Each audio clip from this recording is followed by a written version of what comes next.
Capricorn, kumusta na kayo guys? Okay, sa mga Capricorn, para sa inyo ang reading na to today. Today is April 18, 2025. Capricorn, sa mga bibigyan ng message today, ito ang para sa inyo guys. Sa mga Capricorn. Para to sa mga Capricorn na nakatakdang bigyan ng message today, andito ang grounding. Capricorn, go deep, explore your roots. Okay, katulad ng isang puno. Explore your roots, kahit pailalim. Kumbaga, ibig ko sabihin, kahit na walang nakakaalam, kailangan ng inyong pag-i-explore ng iyong sarili o pagbangon muli. Okay? Pag-unlad muli, pag-grow muli sa sarili ay walang ibang nakakaalam kundi kayo lang sa inyong buhay. Kumbaga, wala kayong pagsasabihan na kayo ay may mga ganitong plano, may mga ganito kayong gustong gawin, at binabalak sa buhay is pagyamanin nyo inyong sarili nang walang nakakaalam. Katulad ng paglago, paglawak ng mga ugat sa ilalim ng lupa. Walang nakakaalam kung hanggang saan sila umaabot. Hindi nila alam na yung ugat na yun ay galing dun sa puno na yun sa malayo. Okay? Parang nag-i-explore siya sa ilalim ng lupa. Umaangat siya ng dahan-dahan pero walang nakakaalam. Okay? Capricorn, yun ang message sa iyo na una. Kailangan ay mas lumago pa kayo. Ano man larangan ng inyong uumpisahan is, kailangan is, magugulat na lang sila sa inyong pagtayo muli, pagbabago, pagtatagumpay sa buhay. Magugulat na lang ang mga taong involved sa buhay ninyo. Okay? Yeah, something dito, the Tower and the Six of Pentacles is here. Marami kayong mga tinulungang person sa mga taon nyo sa buhay. Pagamat kayo ay walang-wala na rin. Nakikita nyo to kung gaano kayo tumulong sa kapwa. But, sad to say, the Tower is here. Malamang at sa malamang, dati is meron kayong money, meron kayong maiitulong sa iba. Pero nagkataon na, biglang may unexpected na pangyayari ang naganap sa buhay nyo na kayo naman yung nawalan. Okay? Nagkaroon ng maraming pagsubok. Nagkaroon ng maraming problema. Tingnan natin ang inyong maaaring sitwasyon, guys. Ito man ay nararanasan nyo na sa kasalukuyan or dati nyo pang nararanasan at nagpapatuloy sa kasalukuyan. Para sa mga Capricorn, 4 na message dito para sa inyo. At hingi tayo ng advice para dito. Okay guys, maaaring may paparating na opportunity sa inyo guys sa ibang lugar. Andito ang compass. Wheel of Fortune. May paparating na mga good opportunity na wag nyo nang papaligpasin. Okay, Capricorn, ang unang message for you is Ten of Swords. Yeah, nandito yung kapaguran. Andito yung paglugmok sa hirap. Maaring ang ilan sa inyo ay nagkaroon pa ng mga sakit o something bad health. Dahil sa sobrang daming problema, Ten of Swords is here. And the King of Swords. Dahil sa nangyaring ito is nagkaroon na kayo ng kamulatan. Something na nagising kayo sa katotohanan. Ang sword kasi ay nagre-represent ng action, clear, communication, at decision, at pagka-logic ng isang tao, pagka-practical ng isang tao, at may pagka-cold heart, malayo sa nakakarami dahil siya ay nakaranas ng parang gusto na niyang tumayo sa katotohanan. Ayaw na niya dun sa mga maling tao niyang na kasalamuhan ng mga lumipas niyang taon man yan o maraming taon na ubuan, is mayroon kang kamulatang nangyari sa buhay mo. Parang nagkaroon ka ng parang awakening na kailangan kong bumangon muli. Kaya nandito ang grounding. Explore your roots, Capricorn. Huwag kang manatiling andyan lang, hindi i-step. Dito na lang ako. hanggang sa tumanda ako, dito na lang ako. Okay? Magkaroon ka pa ng mas malalim pa na pakialam sa iyong sarili. Go deep, explore your roots. Andito ang Six of Wands, guys. Okay? Dahil sa pagka-stand nyo sa parang paniniwala nyo sa sarili nyong kakayanan na at pagkagising sa katotohanan dito sa mga taong naglilang sa inyo, nagsinungaling at nagbigay ng pasakit sa inyo is, andito ang Six of Wands na kahit pa konti-kunti lang ang mga taong taga-suporta ninyo at tumutulong sa inyo, naniniwala sa inyong kakayanan ay meron na magpatuloy ka, Capricorn. Ito ay Six of Wands patungo sa iyong happiness, sa iyong tagumpay. Okay? May isang person ditong nagsusupport sa iyo. Mga ilan-ilan lang sila, guys. Okay? At nandito ang Ace of Swords. Magtatagumpay kayo dito o napagtagumpayan nyo na to? Okay, Capricorn. Titingnan natin ang susunod na mga message for you after nito. Mga paparating na message para sa'yo. Choose your path. Maaaring hinihimo ka ng kapalaran sa ibang lugar. All is possible ngayong taon na to, Capricorn. Kaya huwag ka na magpatumpik-tumpik pa. Kapag may dumating na opportunity o chance na hinihikayat sa ganitong lugar, sa ganitong pagkakataon, sa ganitong trabaho is, huwag ka na magpatumpik-tumpik pa at itry mo. Okay? Para sa mga Capricorn, marami ka na sigurong naranasang pagtataksil mula sa ibang tao, kasinungalingan mula sa ibang tao. Pagtataksil para sa'yo, parang tinutusok ka ng 10 espada sa likod, sa sobrang dami nila na tinulungan mo at lahat ikaw pa yung masama. Hi, Capricorn. Mga paparating na message po yo, ito man ay paalala o good news. Para sa mga Capricorn, I need message for Capricorn.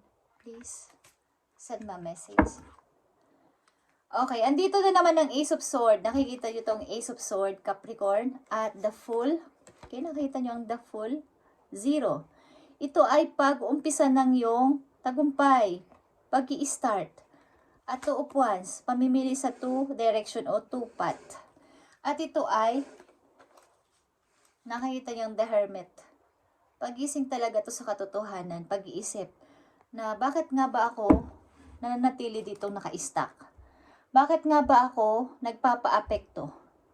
Kailangan ko muling bumangon, mag-start, palaguin ang sarili ko. Mga babarating na message, ito man ay paalala o payo sa inyo, guys. Capricorn, nakita nyo yung 9 of Swords. After itong 10 of Swords, unti-unti na kayo nakakabangon after ng mga bagay-bagay na to, na pagkalugmok, mukhang kayo talaga ay parang magta-travel. Okay? At nandito ang 9 of Swords. It's all about sa mga sword, guys. All about sa action and decision nito. Ngayong taon na to. Capricorn, di ako nagbibiro. Andito ang pagpaplano na talagang seryosong pagpaplano para sa sarili.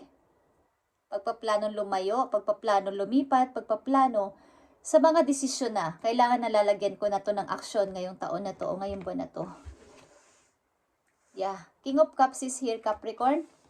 May isang tao siguro ditong nagmamalasakit at nagsusupport sa iyong emotion. Parang ang tao kasi na to, ang energy na to ay available ang kanyang emotion sa pag-support, sa pakikinig. Kahit na ano pang kwento nyo, kahit na napakatagal, kahit pa napakabigat ng inyong kinikwento, malungkot man o masaya, nandito ang person na to sa tabi ninyo. Sa energy ng Scorpio or water sign. Okay? At nandito ang strength. Nakikita nyo to? Ano mang bagay ang inyong pinagdaanan ay naharap nyo ng maayos at napagtagumpayan, napag-survive. Parang nakasurvive kayo dito. Ace of Swords and the strength is here. Okay? Capricorn, tingnan pa natin ang message for you para sa iyong sarili. Ang inyong mga plano ay lagyan niyo ng action ngayong buwan na to o ngayong taon na to, Capricorn, para magkaroon na ng pagkakatotoo. Tingnan natin ang message for you pa, Capricorn. Thank you. Para sa mga Capricorn. Andito ang gold. Okay? Walang ibang makakapag-fix sa'yo kundi sarili mo lang, Capricorn. At nandito ang princess. You can be your own knight. Andito naman ulit ang sword. Hawak mo. Meron kang sariling talent. Meron kang sariling kakayanan para ipagtanggol lang yung sarili. Okay? Ito ay Ace of Sword din. Meron ka ditong tatlong Ace of Sword, guys, na nagpapatunay o nagre-represent dito na ikaw ay makakabangon o nakabangon na sa iyong mga problema o pinagdaanan sa buhay.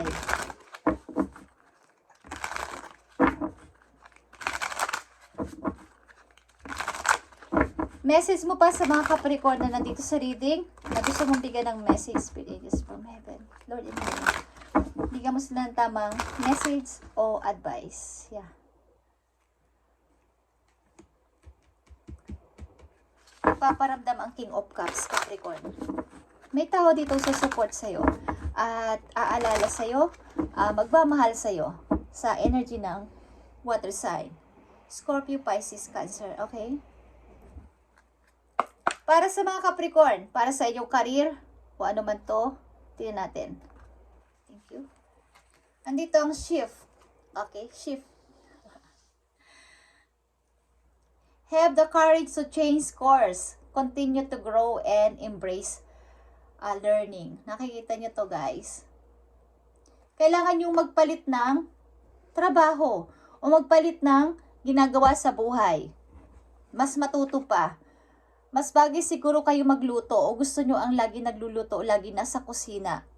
Siguro kung magta-try kayo mag-business, itry nyo ang restaurant o maliliit na kainan lang sa umpisa at palaki yun ng palaki. Mukhang nakaline kayo sa pagluluto, guys. May mga gamit dito sa kusina, okay? Itry nyo palitan ng inyong ginagawa sa trabaho. You are taking your career in a totally different direction. Kailangan mong mag-change ng career. Capricorn, you are reached in the end of the road where you can't continue. Nakikita mo na yung dadaanan mo talaga. Kumbaga, ito na siguro yung gusto kong gawin, pero hindi ka makapagpatuloy. May kunting takot, Capricorn. Last message for you dito sa inyong reading today, April 18, 2025. Para sa mga Capricorn, change your career and gawin mo itong makatotohanan. Gumawa ka na ng action and decision. Sapagkat may sarili ka namang kakayanan, Capricorn, at nakapagtagumpay ka o napagtagumpayan mo nga ang mga problema mo nung mga nakaraang taon sa'yo. So, para mo na lang tong tinatawanan yung mga susunod na problema. Napakadali na lang masolve sapagkat mas mahirap yung mga nauna. Baga, natuto ka sa mga problema na to. Nagkaroon ka ng experience at hindi ka na basta-basta natitinag. Message for you, Capricorn. Okay, andito ang firm foundation. You are very protected sa iyong mga mahal sa buhay. Nasasakupan mo. Kumbaga, mga anak mo, mahal mo sa buhay na kasama mo sa bahay na ikaw ay mahal din. Overprotective ka. Lagi silang, parang pag may konti lang na aaway sa kanila o magsasalita ng masakit, lagi kang nandun. Hindi ka pwedeng hindi sasagip sa kanila. Lagi kang nakasupport. At mag-ingat din kayo sa inyong mga liver, sa inyong bato. Okay? Mag-ingat kayo sa inyong tagiliran, sa inyong balakang, Capricorn. At medyo magkakaroon to ng hindi maganda kung hindi nyo to iingatan. Nanganganib ang inyong sa may bewang. Okay? So, bigyan nyo ng kaukulang pag-iingat ito. At umiwas kayo sa stress sapagkat dito magmumula ang inyong nararamdaman dito sa may bandang likuran, pababa, sa inyong bewang. Okay, Capricorn. Last message dito. I need message for Capricorn, please. Thank you. Nandito ang rabbit. Cleverness. Okay? Cleverness is parang katalinuhan. If you have been going through difficult times, Capricorn, it is time to think outside the box to find the solution. This is also a reminder to avoid neglecting your creative side. If you have let creative projects lapse, it may be the time to pick them up to again. Ibig sabihin, kung meron ka mga ginawa na project o sa trabaho mo na ikaw ay hindi nagtagumpay, maaaring makikita mo din ang solution doon. Kumbaga nag-DIY ka tapos parang may kulang. So, ang ilan sa kanila naggaganito ay tinatanggal ulit lahat. Titingnan nila kung saan sila nagkamali ng paglalagay doon, pagdidikit doon, okay? So, mapifix yun sa pamagitan mo, sa pag-iisip mo. Kasi ito ay katulad ng iyong pagiging isang creative. Itong message sa'yo is magagawan mo ng lahat ng solution ito sa pamamagitan din ng iyong pagtuklas sa iyong problema. Kumbaga nakakaranas ka man ng difficult times, ito yung tamang time na malalaman mo sa sarili mo mismo, bakit ko ba ito nararanasan? Ang mahirap na to na sitwasyon. May dapat ba akong tanggalin tao? May dapat ba akong alisin na sitwasyon ko sa buhay ko para ako ay maging maayos?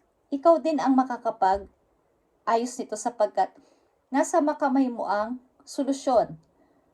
Wala sa ibang tao. Kung nahihirapan ka na sa trabaho mo, pwede kang umiba ng gagawin sa pamamagitan mo din. Okay? Ito ang payo sa inyo guys, sapagkat ikaw ay nagkakaroon ng stress. Ilan sa inyo at makapagmula ng iyong sakit. Okay?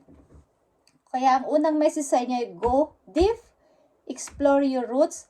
Nakakonect ito dito sa message nyo na rabbit. Katulad ng isang rabbit, siya ay napakatalino. Okay? Very creative kayo na person. Maaaring kahit na magkamali kayo sa isang bagay o sa isang trabaho, pilit at pilit ninyong binibigyan ng solusyon yon sa pamamagitan ng inyong pag-fix again. Kaya nandito ang message pa sa inyo na you don't need someone else to fix you. Ikaw mismo ang makakapag-fix sa iyong sarili, sa inyong sariling look, sa inyong sariling pananaw. Okay, Capricorn? Thank you and God bless sa inyo lahat guys. At sana ay maging maayos ang inyong pagpili at pag-choose na sa susunod din yung gagawin. Maaring bukas, sa isang araw, sa isang linggo, o sa isang buwan, wag nyo nang patagalin guys kung may chance at opportunity na nandyan na sa inyong harapan. At good news naman sa inyo ay may opportunity na paparating. So wag nyo tong pababayaan na maligtasan nyo ulit. Kumbaga malagpasan nyo pa ulit. Okay? And magbi-victory kayo dito. Umiwas lang kayo sa mga pagbili ng mga bagay-bagay na hindi naman kailangan sapagkat magkakaroon ng ups and down inyong pagdating ng money. Kailangan yung inyong cash flow ay inyong maging aware kayo sa paglabas ng money. Kung yun lang naman ang pumapasok na pera, dapat yung paglabas ay hindi sobra. Okay? Just saying, thank you Capricorn and God bless sa iyo lahat.